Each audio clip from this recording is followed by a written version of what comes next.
Hey everyone, you're watching WisdomShots. Recently, one of my friends felt uneasy at work. He began experiencing symptoms like pain and discomfort in his chest, shoulder pain, shortness of breath, lightheadedness, etc.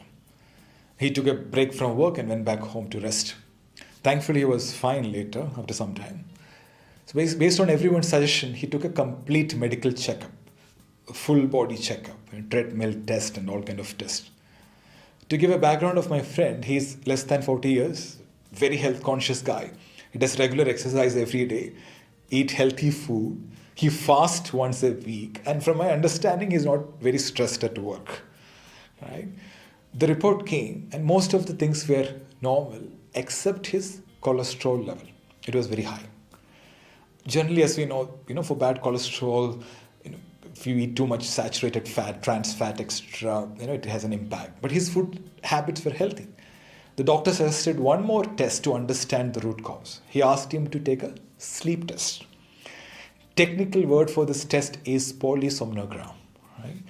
A sleep test is a study where they measure and record different body functions when you sleep, like your breathing rate, blood oxygen level, heart rate, brain waves, leg movement, eye movement. So they have this low light camera, sensors to check all these things. So most big hospitals have this facility right now. So when the sleep test report came, they found that even though my friend was in bed sleeping properly for 7 hours, the actual quality sleep was less than 2 hours. And that was the cause of high cholesterol and the symptoms he experienced at work.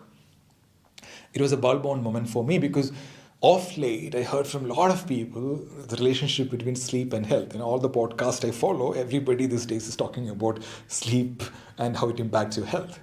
A number of studies have found that people who get less sleep are more likely to have higher LDL levels, bad cholesterol, and a higher risk of developing heart disease.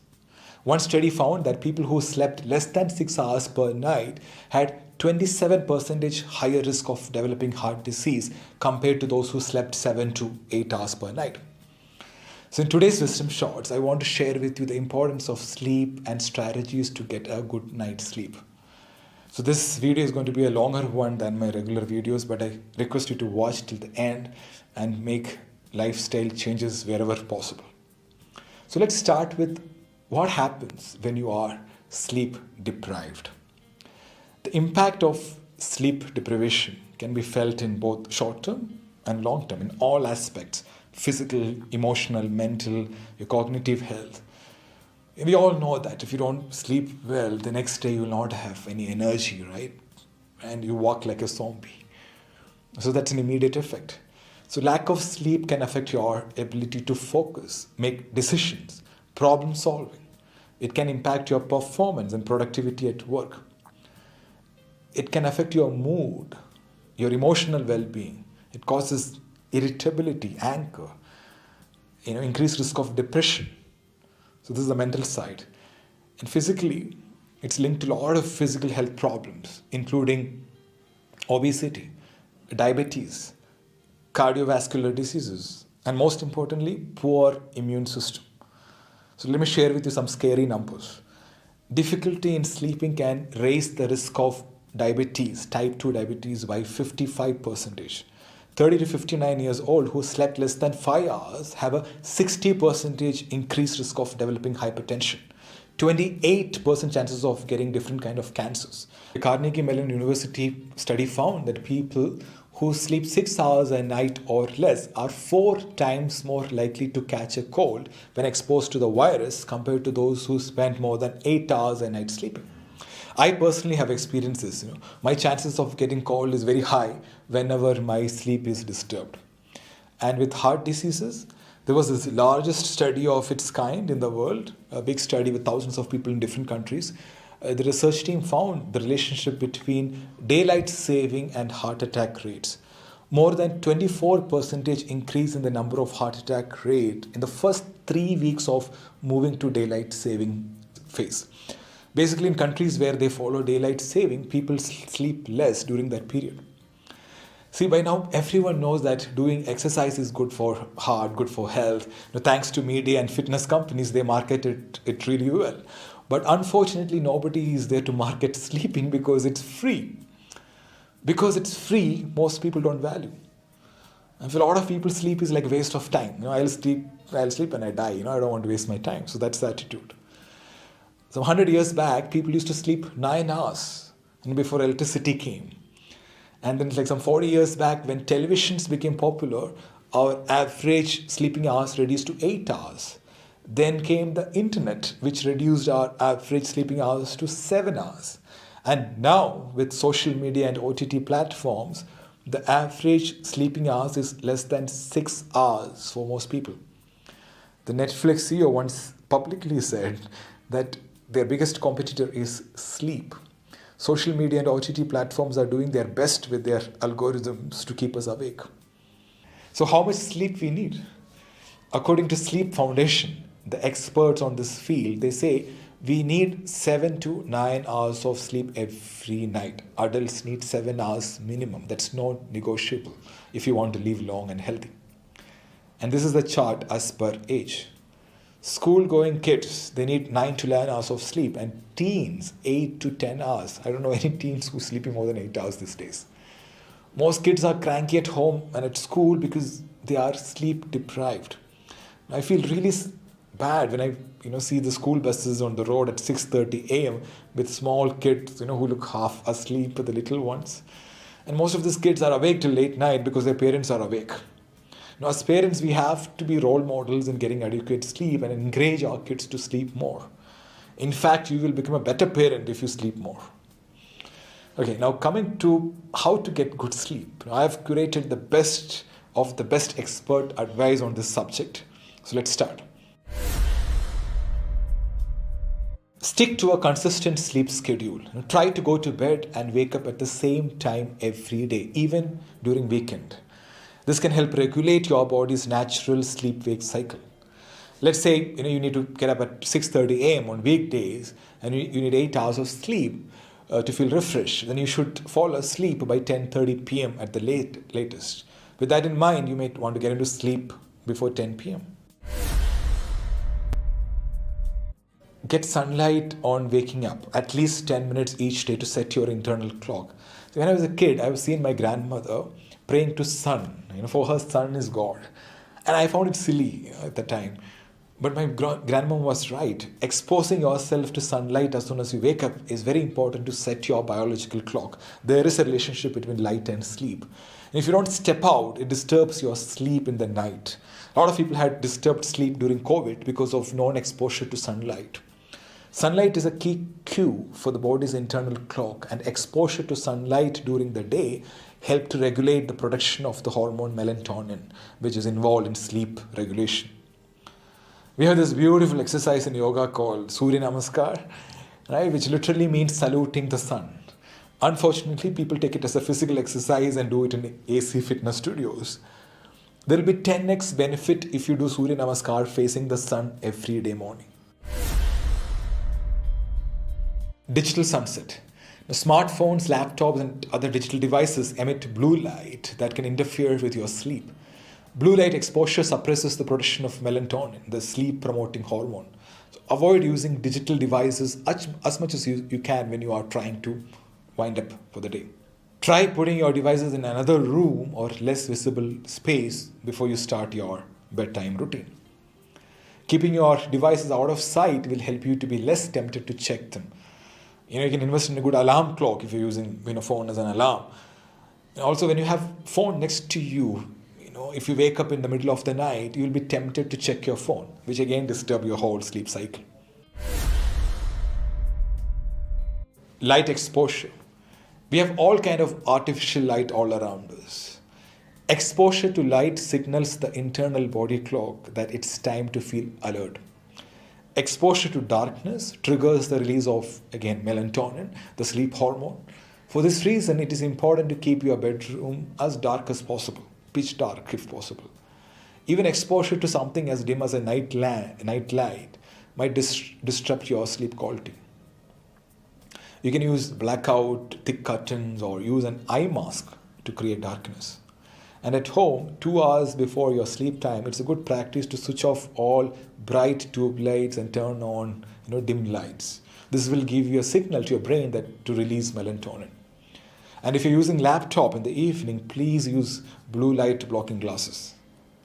I'm sorry to say this, but having a TV in your bedroom or watching TV for a long time before sleep will affect your sleep quality big time. I know these are like habits for a lot of us, but if you want to make our health a priority, we need to change them. Take a warm shower before bed. Warm water can help relax the muscles and calm the mind, which can make it easier to fall asleep. When you take hot water bath in the evening, your body temperature drops. A drop in body temperature is a natural signal to the body that it's time to sleep. And taking a warm shower can help facilitate this process. Drink herbal tea. You can drink any herbal tea without caffeine in the evening after, say, 8 p.m., just before bed. My favorite is chamomile tea. Chamomile tea produces a neurotransmitter called GABA, which helps regulate the activity of nerve cells in the brain. And it can have a calming effect. You can also take Ayurvedic supplements like ashwagandha, brahmi, etc. for good sleep. Room temperature. Keep your bedroom temperature between 17 to 19 degrees Celsius. I know it's pretty cold. That's the ideal temperature for a good night's sleep according to sleep experts. Use air conditioning or have a good ceiling fan to cool your room. Use lightweight sheets and blankets. With respect to your dress, please wear breathable, minimal dress. Some folks also recommend even sleeping naked. That's a call you have to take based on your situation and comfort levels.